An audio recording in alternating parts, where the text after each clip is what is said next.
Peace and light to old guy Australia. Like, share, subscribe, hit the notification button. You know when I'm doing a video. Back again. Just had to go down the street. Oh look, I'm going to do a response to the video I did the other day on the Christianity versus Christians. I've had an amazing amount of response from people, and dozens and dozens of emails and messages and phone calls and all sorts of stuff, you know. And I've been sent stuff to watch, and anyway, I'll get into that very, very shortly. Like, share, subscribe, hit the notification button, and here I am coming to you from the. I hope it's not windy.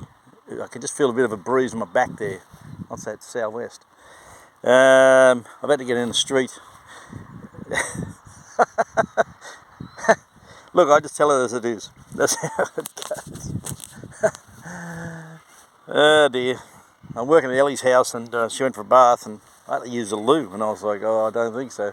I'll go down the street. So I had to bugger off down the street to go to the loo. Anyway, you ever been in that position in someone else's house and you need to use a loo and you're thinking, oh God, this is probably not going to be a good idea. You know? Come on, be honest. It's a beautiful day here. A beautiful day here. Anyway, look, I got talking to my great friends, Joe and Fiona Baranowski, the other night, and they rang and had a chat, and it's funnily enough, they were the only ones who've picked up on this, and I actually congratulated them for picking up on it. If you go and watch my video, Christians versus Christianity, and watch that, give me your opinion. I put up a post on Instagram about it and said, go and watch it and let me know what you think. I had Christians sharing it, I had other people commenting on it, Christians commenting, saying yeah, and then I had other Christians writing to me saying, oh, you're a bit harsh, Howie, you know, not all of us capitulated, and you know, and what can we do? We know a pastor shut the church or whatever was the case. But the point that Joe picked up on, that you're missing out, is this. You need to ask yourself who gave the mandates to the churches for them to close the doors. They all belong to groups, like the Anglican Church, Uniting, Presbyterian, Methodist, Catholics. They've got heads, you know, heads. They were the ones who passed the mandates down to the people. We had a Christian Prime Minister. He didn't want to be seen to be favouring the Christian churches, particularly since he's given to protecting pedophiles. So he didn't want to be seen to be favouring Christian churches, so the mandates went ahead for the churches. And they were harsh. They were really, really harsh, as you would know. They were harsh for churches, right? They were harsh for everybody, but they were particularly harsh for churches, and they were laughable.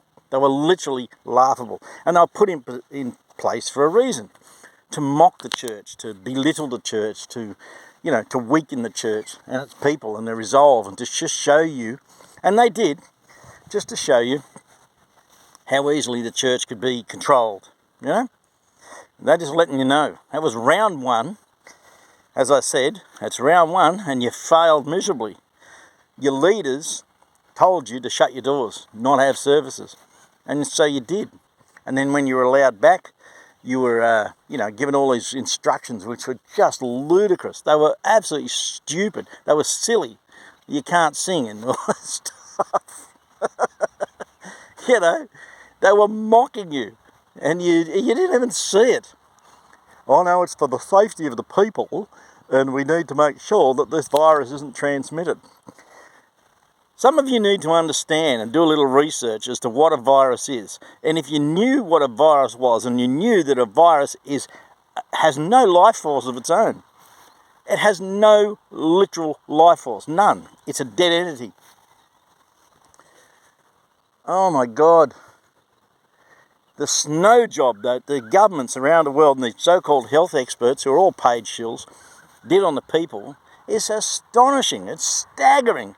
It's beautiful in its evilness. You know?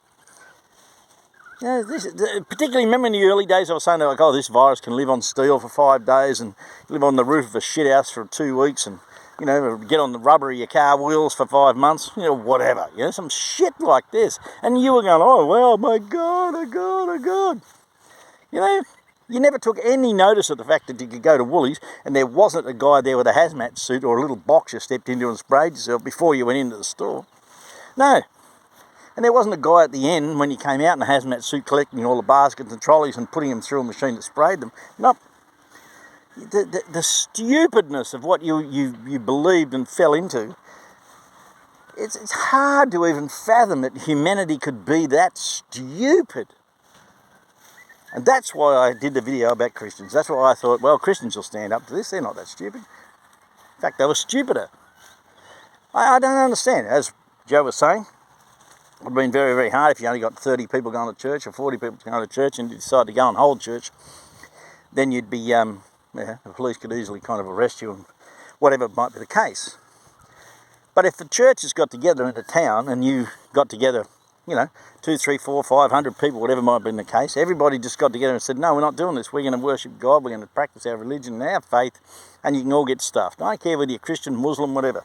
You just got together and did it. And everybody made a concerted effort around Australia to do it. They could not have controlled it. They could not have controlled it.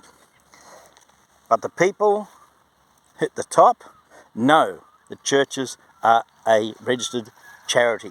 And as such, they have enormous tax breaks. Enormous tax breaks. And they were threatened to have these things removed if they didn't toe the line, or intimated that these things could be in jeopardy. You know, and so they just sent the mandates out to everybody and said, no, close your doors, and everybody closed their doors. And I'm like, oh, for God's sake. You know, seriously? How on earth is the church going to enter into the Great Tribulation or the end of the times or into the WEF's plan for bloody climate lockdown cities like they've done in Oxfordshire in England for 2023 or 2024? 2024. You know, climate areas, so you can't go outside those areas. Your phone will switch off, your car won't start, or you can't even drive a car. You'll get arrested. You have to take public transport, and if you social credit score system doesn't rack up, you won't even be able to buy a boarding pass. All sorts of things are coming, and I don't know how the church is going to stand up to this. Yeah, it's just mad. This was like the first hurdle, as I said, in the race, and you crash straight into it, tripped ass over, people sprawl all over the joint. And I'm like, this is the weakest I've ever seen the church, ever known of the church. They were stronger during the Calvinist time, you know. And now they're weak as pish. I'm astonished at how weak the church is. And I guess that's was the goal, wasn't it? To weaken it and then to mock it and ridicule it and show the world that the governments can control the Christians as well and just let them know, put them in their place. Wow. Wow. It's hashtag science for the good of the people. We don't want to infect everybody. What a load of shite. If you just did a little bit of research, and you found the lies that were told, then maybe you could have stood up to all this. Maybe you could have been at the forefront of putting the government in its place and exposing the lies to the people, but you didn't. You know, and as I said, when does ungodly actions created by the government get the support of the church? Since when are you supposed to go along with ungodly actions? You know?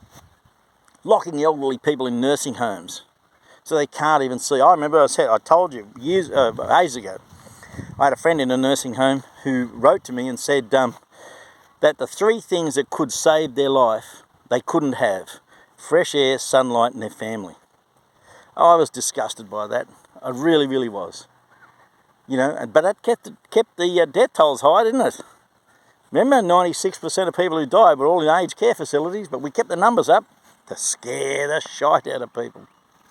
So that's where I was going with that video, and Joe was the only one who picked up on it. The leaders sold you out, and you went along with it.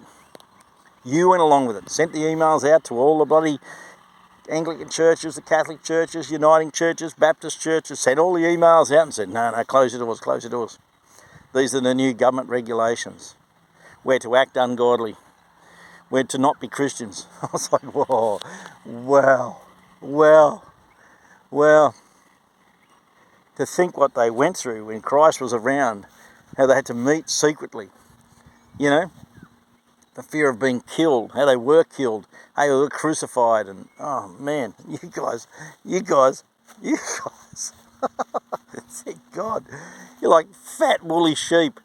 You just, I can't believe it. I can't believe it. You know, and I've listened to many pastors explain why they, well, probably at least half a dozen explain why they went along with the lockdowns, etc., and the madness. And whilst I can hear their view, I don't agree with it. I just don't agree with it. Particularly given now we've seen what happened and what's happening around the world. You know, and if you knew that you owned the book with the last book of the world in it, and you knew what the goal was, then, oh dear God, capitulation. It was so ugly. And then you had the absolute disgusting gall to go back into your little, you know, wooden or brick structures and sing your praises to Jesus. Thank you for saving me while I ignored the world, while I let people die in nursing homes without their family. Dear God. So a new report's come out in the UK where they're saying that the churches, attendance at churches are at the lowest point in recorded history. Oh, really? Really? I wonder why. You know, people look to you and then they saw you all fall over like a pack of cards and they went, what? The government even controls the churches and the Christians. Wow, okay, fair enough. Just like that. Oh, God. That's why I could never be a spiritual owner of the universe. I'd be pretty harsh. I think I'd be like the God of the Old Testament. But if I was like that, I'd probably kill myself. Because I've been pretty bad. Anyway, I'd have to have my own punishment, I'd say. And I will anyway. Anyway, peace and light, the old guy Australia. Keep responding, keep the chat going, keep the conversation open. And, you know, if you got anything better to say, then say it. But like, share, subscribe and hit the notification button, and we'll catch you soon.